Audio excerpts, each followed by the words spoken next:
하나님이 오늘 우리에게 주시는 말씀은 역대하 16장 1절부터 10절까지의 말씀입니다. 아사왕 제36년에 이스라엘 왕 바아사가 유다를 치러 올라와서 라마를 건축하여 사람을 유다와 아사에게 왕래하지 못하게 하려 합니다. 하나님 감사합니다. 오늘도 거룩한 주일을 저희들에게 주셔서 이전에 나와서 예배드리게 하심을 감사합니다.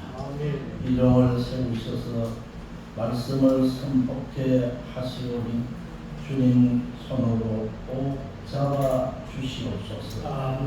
예수님의 이름으로 감사하며 기도드리옵나이다. 아멘. 복음성가 가운데 보면은 이런 노래가 있습니다. 주님여 이 손을 꼭 잡고 가소서. 저는 간혹 가다가 그 노래를 했습니다. 우리가 주님의 손에 꼭 잡혀야 되지.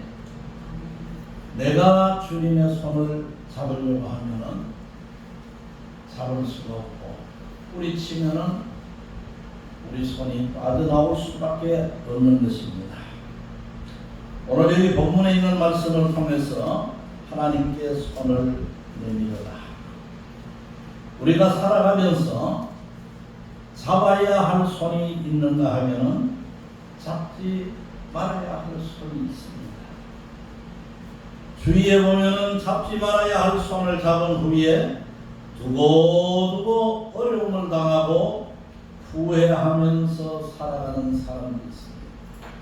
오늘 여기 본문에 보면은 잡아야 할 손은 잡지 않고 오히려 잡지 말아야 할 손을 잡았다가 큰 어려움을 당한 한 사람이 나오는데 그 사람은 유다의 아사 왕입니다. 이 아사 왕은 남쪽 유다의 세 번째 왕입니다. 그에 대한 기록이 성경에 보면 역대하 14장, 15장, 16장 세 장에 걸쳐서 나오는데 좀 매우 드문 일입니다. 우리가 성경을 보면 아브라함이나 요셉이나 모세나 다윗 같은 사람에 대해서는 길게 기록이 있지만 그 외의 사람들은 그렇지 못한 경우가 많이 있습니다. 어떤 사람의 경우에는 성경의 1장 정도의 기록이 나오고 어떤 사람의 경우에는 겨우 몇 장만 기록이 나오고 특별히 사사기에 보면은 사사삼갈이라고 하는 사람은 기록이 딱 한 절만 나오고 있습니다. 아사왕은 성경에 무려 세 장이나 언급되어 있는데 이 14장, 15장, 16장 세 장의 성경을 자세히 살펴보면 크게 두 부분으로 나누어지고 있습니다. 첫째로 믿음의 사람 아사왕에 대해서 14장과 15장에 나옵니다. 14장, 15장에 보면은 아사왕은 참으로 믿음의 사람이라 하는 사실을 누구나가 다 인정할 수가 있습니다. 그러나 하나님이 보시기에 선과 정의를 행하였고 이방 신상과 산당을 없애버리고 선지자의 말이라면은 무조건 순종하고 개혁을 반영했던 왕이었습니다. 부서 요즘의 나라로서는 아프리카에 있는 에티오피아 성경에 나오는 부서 나라가 100만 대군을 이끌고 공격해 올 때에 그는 하나님께 부르짖어 기도함으로 하나님의 놀라운 역사를 체험하게 되는 것을 보게 됩니다. 역대하 15장 13절에 보면은 이런 기록이 나옵니다. 이스라엘 하나님 여호와를 찾지 아니하는 자는 대소 남녀를 막론하고 죽이는 것이 마땅하다. 여호와 하나님을 찾지 않는 사람은 남녀노소를 막론하고 죽여야 된다. 이렇게 기록이 되어 있습니다. 그렇게 명을 내릴 정도로 백성들의 잃어버린 신앙을 회복시키기 위해 주력을 했던 것을 보게 됩니다. 그뿐만 아니라 더 나아가서 그의 어머니 마아가가 아세라의 가증한 목상을 만들자 그는 그 우상을 찍어 가루로 만든 다음에 기드론 시냇가에서 불살라버리고 그의 어머니를 태후의 자리에서 폐해버린 것이 역대하 15장 14절에 나오고 있습니다. 어머니가 잘못하면 어머니까지라도 그는 그것을 용서하지 않고 그대로 버린다.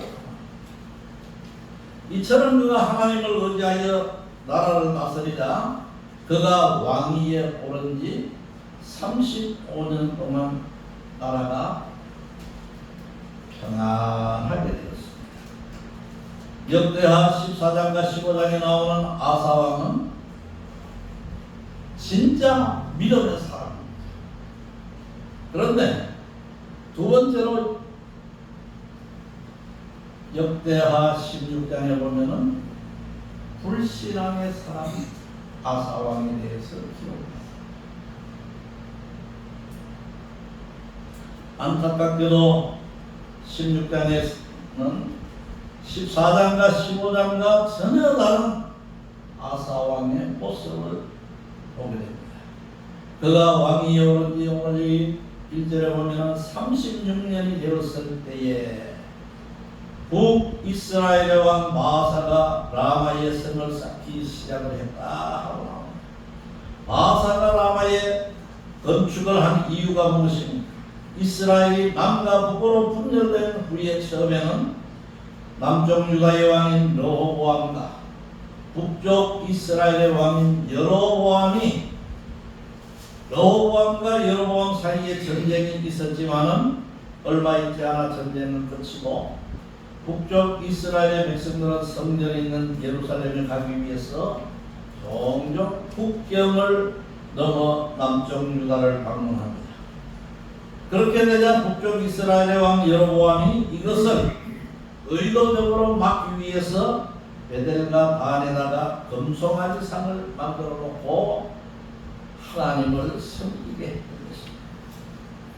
그래도 이스라엘 백성들은 예루살렘을 방문하기 위해서 끊임없이 국경을 넘어가게 됩니다. 그래서 바사 왕이 이제 라마의 성을 쌓기 시작합니다. 이스라엘 백성들로 하여금 남쪽 예루살렘 성전을 방문하지 못합니다. 그런 의미도 있지만은 남쪽 유다의 군사적으로 큰 위협적인 요소가 될 수 있도록 성을 쌓게 되었습니다. 그래서 북쪽 이스라엘 왕 바사가 바로 이제 라마를 건축하게 되니까 아사 왕이 위협을 느끼게 됩니다. 이러한 상황에 놓인 아사 왕이 하나님께 기도하거나 하나님의 도움을 요청하지 않습니다. 2절 3절 우리 다 같이 한번 읽어봅시다. 16장 2절 3절 같이 읽읍시다. 시작. 아사가 여호와의 전 곡간과 왕궁 곡간에 은금을 되어다 다메섹에 사는 아람왕 베나다스에게 보내며 이르되 내 아버지와 당신의 아버지 사이와 같이 나와 당신 사이에 약조하자. 내가 당신에게 은금을 보내노니 와서 이스라엘 왕 바사와 세운 약조를 깨뜨려 그가 나를 떠나게 하라 하매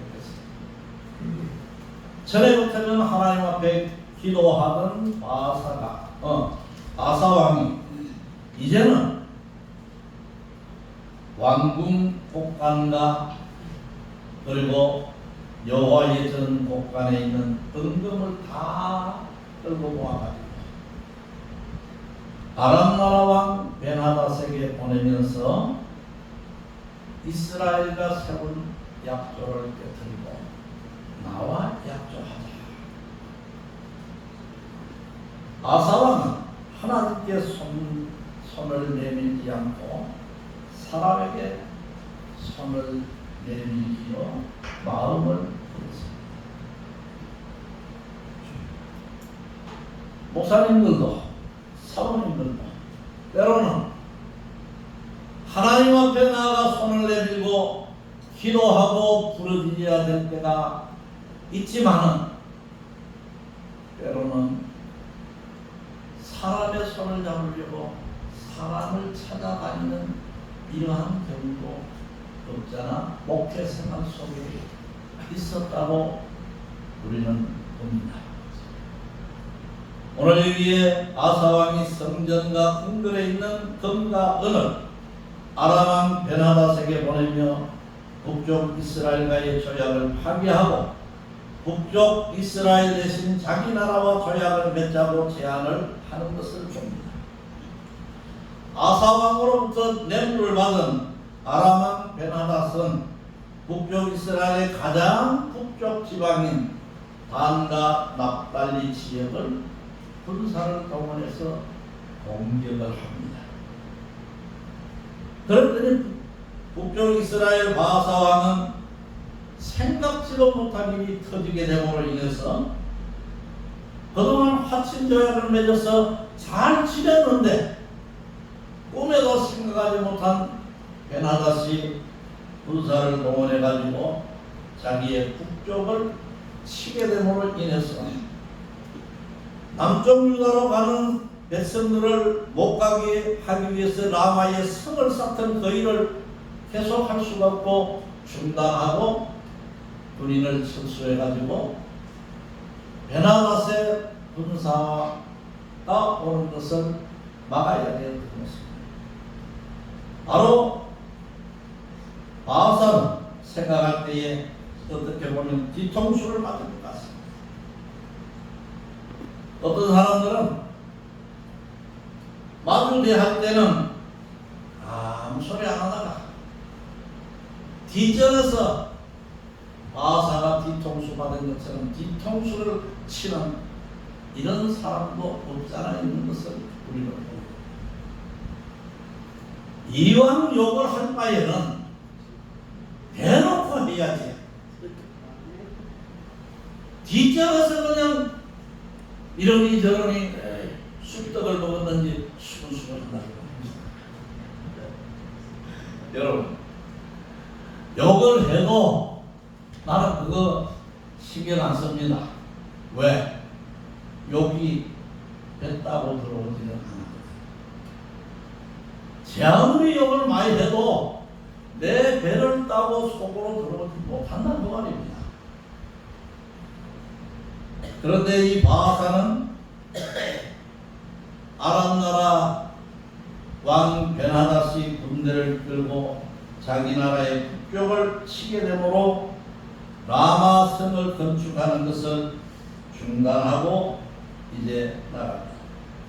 남쪽 유다의 아사 왕의 입장에서 보면은 어떻게 보면은 외교적인 수완이 대단하고 성공한 것 같이 보입니다.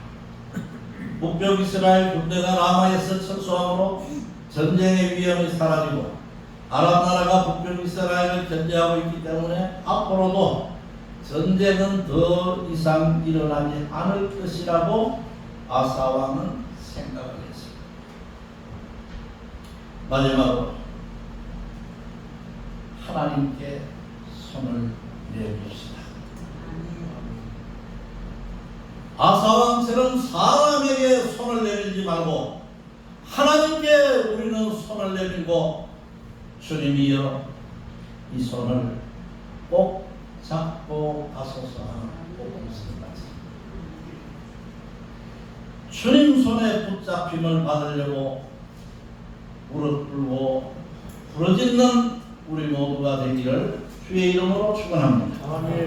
성경에 보면 하나님께서는 하나님께 손 내미는 사람들을 좋아하시고 도와주십니다. 누가복음 8장에 보면은 12년 동안이나 피할 수 없는 혈루증으로 고생하는 한 여인의 이야기가 나옵니다. 이 여인은 12해 동안 사람에게 손을 내밀었습니다. 유명하다고 하는 의원을 찾아가서 치료를 받으려고 찾아다녀왔지만 돈은 다 허비하게 되고 병은 더 중해 아주 중한 병이 되었다 하는 말씀이 나옵니다. 아무 효용을 보지 못했습니다. 그런데 그가 예수님의 소문을 듣고 누가복음 8장 44절을 보면은 예수님의 뒤로 와서 그의 옷가에 손을 대니 혈루증이 즉시 끊었다. 믿음으로 주님의 옷자락을 잡기만 해도, 주님의 옷자락에 손을 대기만 해도 혈루증이라고 하는 병이 깨끗이 나았다고 하는 사실입니다. 우리는 참으로 어려운 일이 있을 때, 답답하고 고통스러운 일이 있을 때 주님여 이 손을 꼭 잡아 주소서. 약하고 피곤한 이 몸을 주님 앞에 기도해야 될 줄로 믿습니다. 여러분, 아사왕처럼 믿음 좋은 사람이 평생 죽을 때까지 믿음으로 산다는 보장이 없습니다. 때로는 아주 대단했습니다. 하나님 손을 잡으려고 하는 것이 아니라 사람의 손을 잡으려고 하는 경우가 있다. 한 가지 이야기를 하고 마치려고 합니다. 어느 해 크리스마스 이브날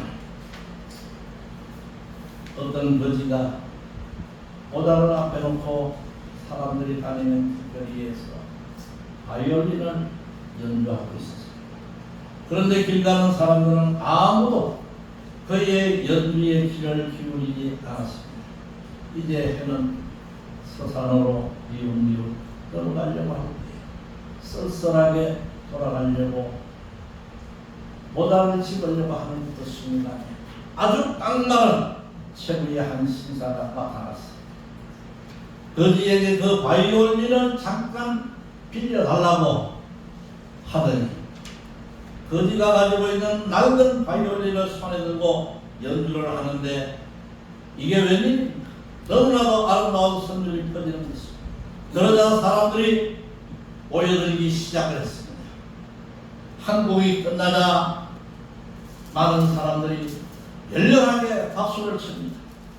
또 한 곡이 끝날 때에 그들은 주머니에서 누구가 말을 하기 전에 돈을 꺼내서 금화, 은하를 꺼내서 거지 앞에 있는 모자에다 던졌는데 수북하게 쌓이게 되었다는 것입니다. 이 거지를 도와준 그 신사가 누구인가 하면 그 당시에 바이올린의 전설적인 거장 파가닌이라고 하는 사람입니다. 유명한 바이올린 연주자 파가니니의 손에 들려질 때에 많은 사람들이 그 아름다운 연주를 듣고 거지를 도와주었다. 우리의 인생도 마찬가지입니다. 우리의 인생은 누구의 손에 의해서 연주되느냐, 누구의 손에 붙들리느냐에 따라서 달라지는 것입니다. 그렇다면 우리의 삶을 가장 아름답게 연주하고 가장 복되게 붙들어 주실 분은 누구입니까? 부모님, 친구, 이웃 아닙니다. 하나님이십니다. 하나님 손을 꼭 잡으시기를 바랍니다. 그래야 할 때에 우리는 우리의 생애가 아름답게 생을 마치게 될 줄로 믿습니다. 기도드립니다. 하나님 감사합니다. 믿음의 사람 아사왕이 참으로 신앙 개혁을 단행했지만 35년이 지난 36년 되었을 때에 불신앙의 사람으로 변한 아사왕의 모습에 대해서 말씀을 드리겠습니다. 우리도 믿음으로 모든 일을 행할 때도 있지만 나도 모르는 사이에 불신앙으로 행할 이런 일도 있을 수 있다는 사실을 깨닫고 어렵고 힘들고 고통스러울 때 주님여 이 손을 꼭 잡고 가소서 하며 주님 앞에 무릎 꿇고 부르짖는 우리 모두가 되게 하옵소서. 예수님의 이름으로 기도드리옵나이다. 아멘.